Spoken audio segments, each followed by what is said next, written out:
I want to thank everyone for coming out today. I'm Susan Smith, and I'm announcing my entry into the Nebraska Legislature, District 11, North Omaha race. I'll be running as an official write-in candidate in the general election on November 6th. So voters will have to write in Susan Smith and fill in the circle beside the name. North Omaha has been my family's home for over 3 generations. Our home, our neighbors, our friends, our district. Yet we see our crime rate and violence soar, jobs and economic growth stifled, and our community image continues to plunge. I'm running because I care about the future of our community. I believe the families, hardworking taxpayers, and elderly deserve better and should have the same opportunities as other districts.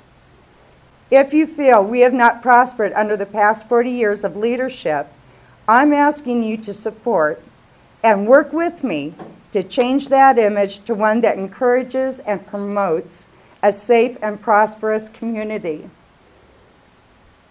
I'm looking forward to working with community leaders, community organizations, the police department, our city council, our mayor, to help promote that image and to see what we can do to bring jobs out to this area, bring respect back to this area. I think the majority of people I speak to are absolutely shocked that the majority of citizens and legal immigrants in North Omaha are hardworking, tax-paying citizens. And that's a shame. That's not the way it's supposed to be. And I think together with your help, we can change that. We can make a bright future for our community. So if you'd like to do that on November 6th, I'm asking you to write in Susan Smith, fill in the circle, and together we can make North Omaha a safe and prosperous community. And I want to thank you for coming out today. Are there any questions? What specific things can you do in the legislature that would help this community? I think, number one, I support the death penalty. I think that's a big deterrent on crime. I think there may be a few other categories that I'd like to see included in with the death penalty, and that's something I would have to work with our Attorney General on.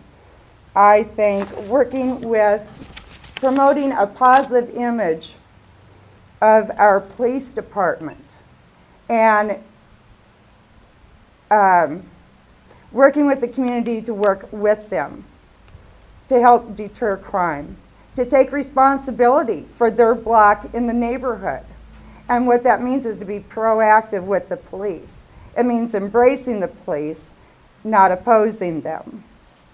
I believe that for the job situation, I think once we have that level of responsibility and respect and a beautification program going on in North Omaha, I believe that businesses and entrepreneurs will see the change in direction that we're taking, and that's going to encourage them to come out and open up their business in North Omaha, which will open up jobs and make our economy grow. I think perhaps tax incentives could be worked out at the legislature for that. I know I would attempt to repeal the prenatal care for illegal aliens.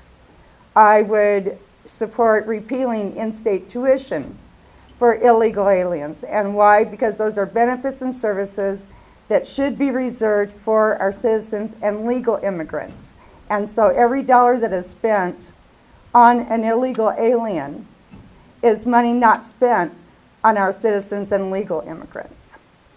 I think if you shut off the benefits and services for illegal aliens, they tend to go to another state that's more friendly to them.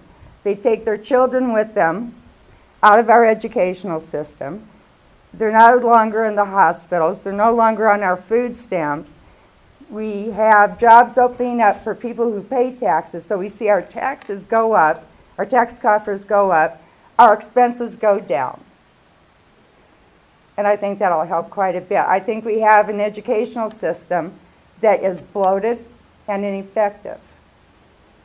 I would work to eliminate the Learning Community Council.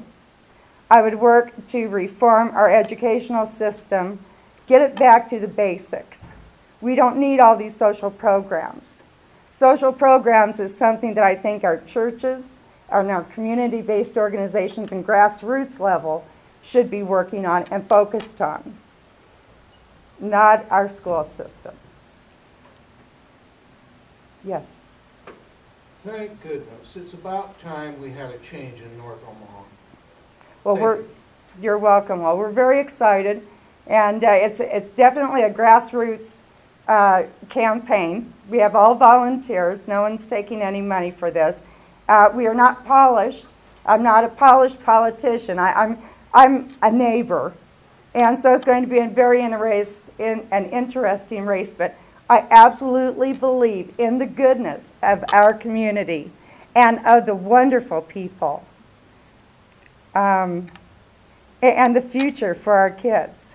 And I believe with the right leadership, we can accomplish that, and I absolutely believe I am the candidate who can make these changes happen.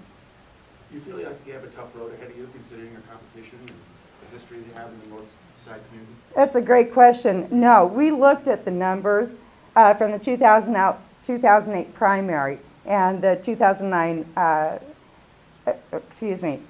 this year's primary. And the numbers are there. We have a pool of about 10 to 14,000. They're just floating out there that haven't been voting. And so I think that indicates there's a problem. And maybe that problem is that the leadership isn't exactly what they represent, their policies. So I think our job is to get my name out there, what I stand for, what I plan on doing, and then it's their job to go and write me in on November 6th. If they want change, they want real change, they have to write me in. They need to support me. They need to share the communication about it. Susan, I know your opposition out there has questioned your eligibility to even be in this race, specifically, where you live. What can you say on behalf of that? Oh, well, absolutely. Everything is official. I mean, one doesn't take running for such an important, any office, but especially such an important one like this without taking everything into serious consideration. One of those serious considerations is making sure you're doing everything right. You're filling out the right paperwork, you're getting it in on time, and so on. So we've taken extra lengths.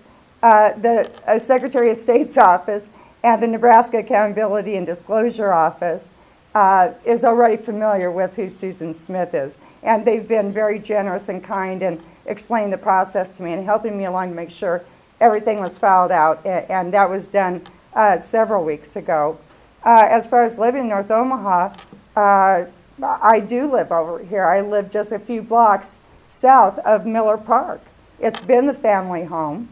We've lived here, for over 3 generations. So I'm very much part of the community. I shop here. The neighbors walk by, they see me out in the garden, they see me trimming the hedges, and I talk with people wherever I go. So I'm very much part of this community.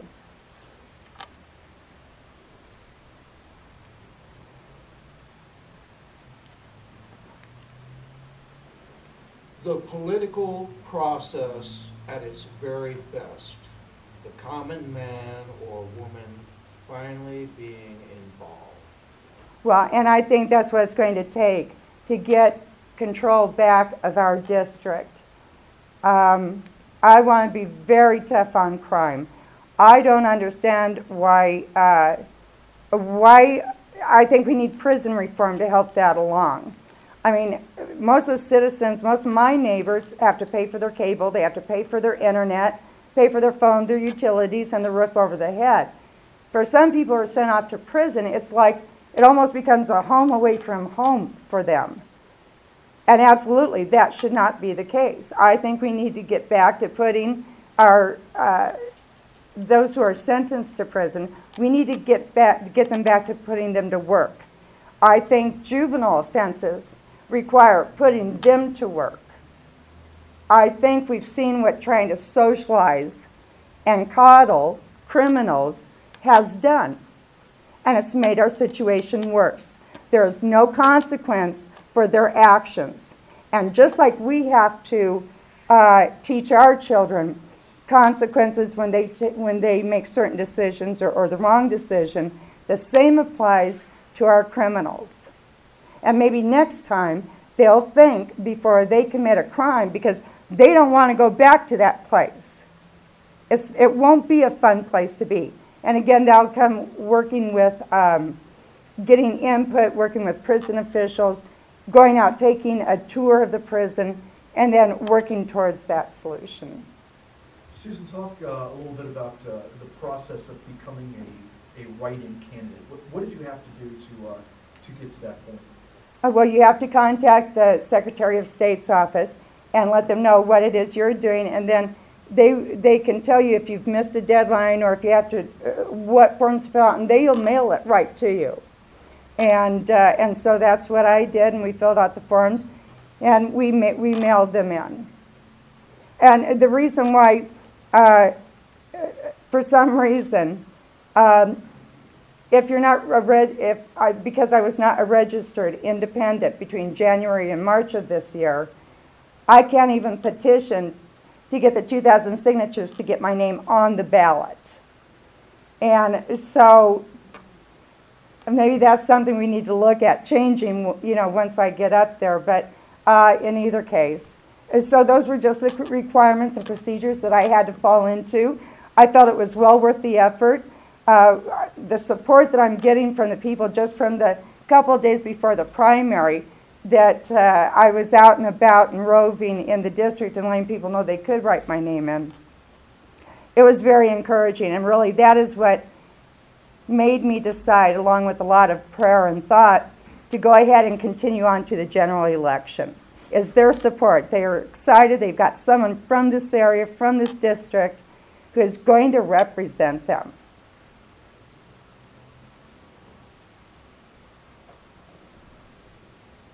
Thank you, ma'am. Thanks, Susan. Thank you. Appreciate it. Yay, good one, guys. All right, man.